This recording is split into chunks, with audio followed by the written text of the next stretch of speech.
Hey everyone, I'm going to be comparing two cameras today. I'm going to be comparing the Sony ZV-1F, which I'm currently recording on.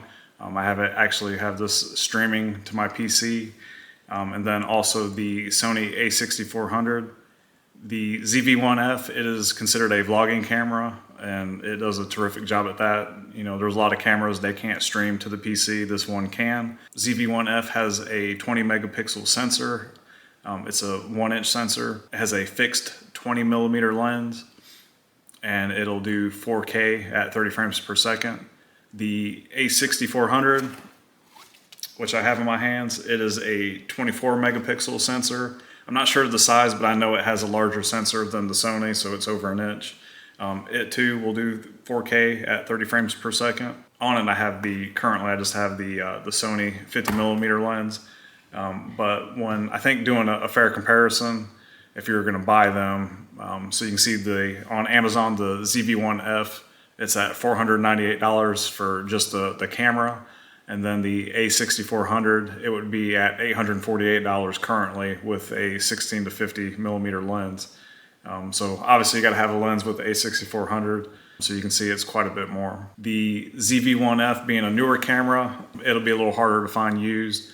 But the A6400, it's been out there for a few years, so you're able to pick those up used if you don't want to buy it new. The ZV-1F, it has a 3-capsule audio system, and as you can tell, the audio is very clear on it. It comes with a dead cat. It's got great audio. I really don't feel the need to do external audio when I'm using it. The A6400, the audio on it, it leaves something to be desired, so you're going to need something else to pick up the audio on it. Typically, I'll use the Rode Wireless Go 2 in conjunction with it. Both cameras have an autofocus system. The ZV-1F, it has, that's where they tried to save some bucks. It does contrast detection for its autofocus. It does a great job when it's just one person, or when you use it in Product Showcase, which I currently have it enabled, and I'll show that real quick. Product Showcase, you just stick an object in front of it as such, and it will autofocus on it. You take it down, and then it'll pick up your face. So that's for vlogging, that's a great feature to have. One caveat I will say, if you have it at 4K at 30 frames per second, you will lose the eye autofocus. For the A6400, it has eye autofocus for photo only. When doing video, it does face autofocus, but I'll say this, it is a great autofocus system. In the past, I've used Canon cameras, and really the cheaper Sony ZV-1F has better auto detection than the Canon cameras that I've used in the past. But the A6400, it's on a level of its own, and it is great. I mean, yes, it would be nice if it did the eye autofocus, but its face autofocus system, it works perfect. It's really quick, and I'd never see it hunt like the ZV-1F can occasionally do when you have multiple people you're trying to record. Their displays are roughly the same size, but with the ZV-1F, it's fully articulating. So right now I'm staring at the camera, but I can also see myself in the lens to the side.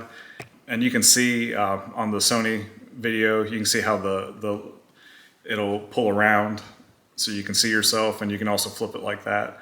Another great part of the ZV-1F, as soon as you open the screen, it turns on it's within a second that it turns on, so it's super quick. So, you know, with the A6400's typical camera where you got to turn it on, I mean, it takes a little bit of time to boot. It's quick, but not nearly as quick as the ZV-1F. The other thing is, if you're wanting to see yourself recording, pull this up and fully extend, and then you can see yourself in the screen. So it's not as nice, but in a pinch, it'll help.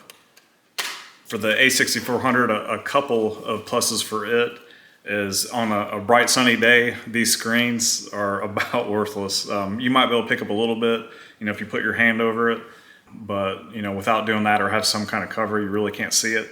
So the A6400 does have a viewfinder, the ZV-1F does not.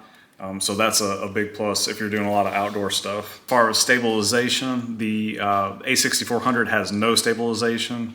But most of the lenses today, they will have OSS, so you'll have some stabilization, so you're completely dependent on the lens for providing any stabilization.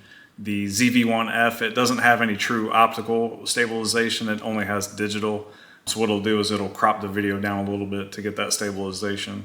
Really, you're reliant, if it does a bad job on the A6400, you're going to want to use that in whatever product you're using to edit your videos. I will say this with photos, the shutter speed, you really don't have an issue with it not having stabilization. Also, the A6400, it does come with a flash. It's not the greatest flash, but it's there in a pinch if you don't have anything. And the ZV-1F, it doesn't have flash. So I know these are two completely different cameras. One's a vlogging camera, one is actually, to be used for photography, and also it can be used for video. And one other thing I'll call out on the ZV-1F that gives it a little bit of legs up is it actually, if you turn it vertically, it will record in like the YouTube short format or for TikToks, so you don't have to edit the video at all. With the A6400, if you turn it sideways, it's not really going to make a difference. You're just going to have to edit the video.